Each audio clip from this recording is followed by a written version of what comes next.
Hello everyone, मेरा नाम मुस्तकीम अहमद है। मैं स्टार एग्रो इंडिया का फाउंडर हूँ और हम एग्रीकल्चर में काम करते हैं। स्पेशली हम हाईटेक एग्रीकल्चर में काम कर रहे हैं। पिछले 10 सालों से हम लोग हिंदुस्तान के कई हिस्सों में काम कर चुके हैं, चाहे वो आंध्रा हो, कर्नाटका हो, तमिलनाडु हो, चाहे महाराष्ट्र हो, एमपी हो, गुजरात हो। काफ़ी स्टेट में हम लोग काम कर चुके हैं। हमारा जो मेन काम है वो प्रोटेक्टेड कल्टीवेशन यानी पॉली हाउस फार्मिंग में हम लोग काम करते हैं। और आज हम बात करेंगे कि कैसे हम लोग पॉली हाउस फार्मिंग करके अपनी अर्निंग को बढ़ा सकते हैं।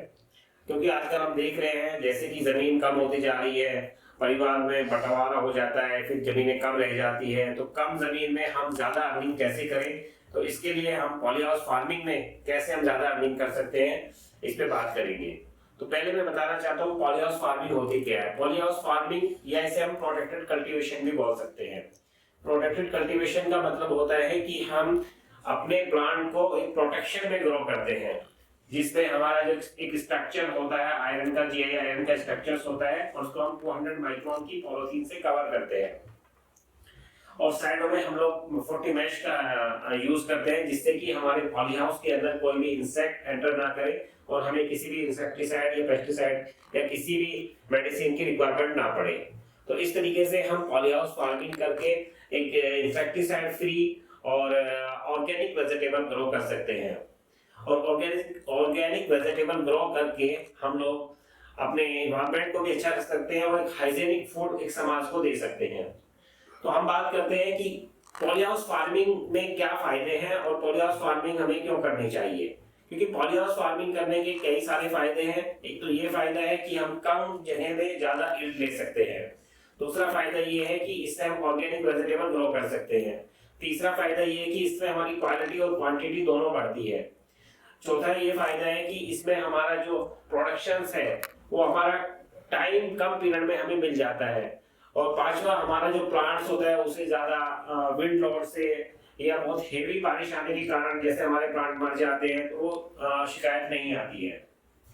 अब मैं बात करता हूँ कि हम प्लांटेशन पॉली हाउस के अंदर जब करते हैं तो उसमें दो तरीके की हम कर सकते हैं। या तो हम वेजिटेबल में जा सकते हैं या हम फ्लोरिकल्चर में जा सकते हैं।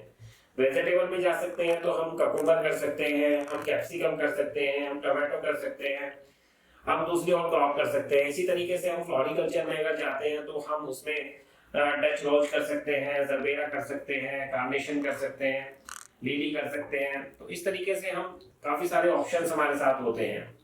आज हम बात करेंगे कि हम एक एग्जांपल के थ्रू बात करते हैं कि पॉली हाउस में फार्मिंग करके कितनी अर्निंग हम कर सकते हैं। तो अगर हम बात करें 1 एकड़ पॉली हाउस की, तो 1 एकड़ पॉली हाउस में आज हम बात करेंगे ककुम्बर की, जिसे हम खीरा बोलते हैं।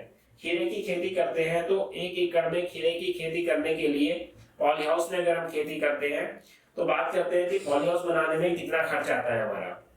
तो पॉली हाउस बनाने में हमारा जो खर्च आता है और पॉली हाउस लगाने के बाद जो कॉस्टिंग, उसकी मटेरियल की जो कॉस्ट आती है, सॉइल को मैनेज किया जाता है, फ्यूमिगेशन है, cost of the planting material है, ये सब मिला के अगर कॉस्टिंग करें तो 1 एकड़ में 48 लाख से लेकर 50 लाख रुपए तक की कॉस्टिंग आती है।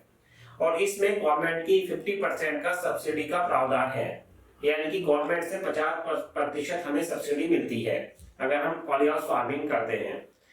अब बात करते हैं कि खीरे की खेती कैसे की जाती है। इसमें क्या होता है, हमें क्लाइमेट जो होता है वो खीरे के लिए 25 से 30 डिग्री टेम्परेचर की रिक्वायरमेंट होती है।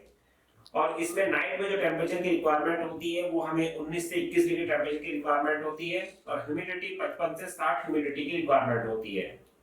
और इसमें अगर हम पीएच की बात करें तो हमें सॉइल और वाटर का पीएच 6 से 6.5 के बीच होना चाहिए और ईसी हमारा 1 से 2 के बीच होना चाहिए। अब बात करते हैं कि 1 एकड़ में कितने प्लांट लग सकते हैं। तो 1 एकड़ में हम 10,000 से 10,500 प्लांट तक लगा सकते हैं।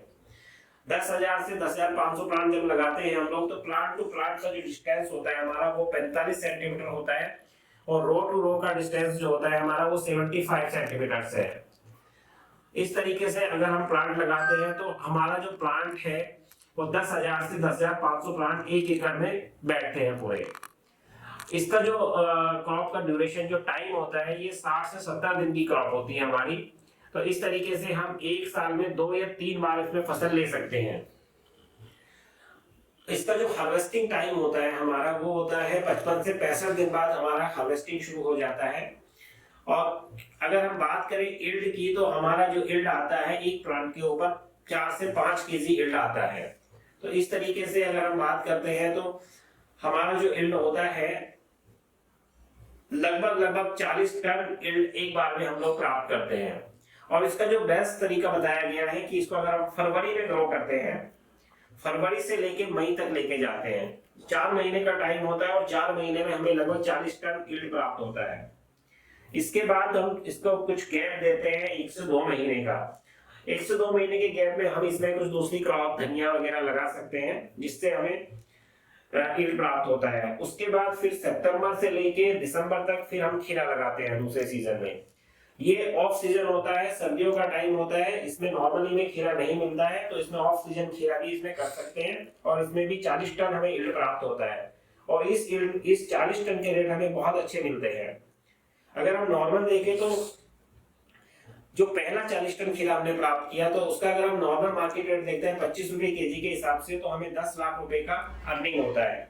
और दूसरा 40 टन खीरा जो हम सर्दियों के टाइम में करते हैं, जो ऑफ सीजन होता है, तो जब उसका मार्केट रेट 40 से 50 रुपए होता है, तो अगर हम 40 रुपए भी पकड़ते हैं तो 16 लाख रुपए का हमें अर्निंग होता है। तो इस तरीके से पूरे साल में अगर हम देखते हैं तो हम 26 लाख रुपए का खीरा सेल कर सकते हैं। इसके बीच में जो हमने 2 महीने धनिया की क्रॉप लगाई थी, उसमें भी हम 1 से 1.5 लाख रुपए की अर्निंग कर लेते हैं। तो इस तरीके से हम देखते हैं कि एक साल में अगर हम खीरे की क्रॉप करते हैं तो हमें 27 से 28 लाख रुपए की अर्निंग होती है। अब हम बात करते हैं इसकी रनिंग खर्चे के बारे में कि साल में कितना खर्च होता है हमारा।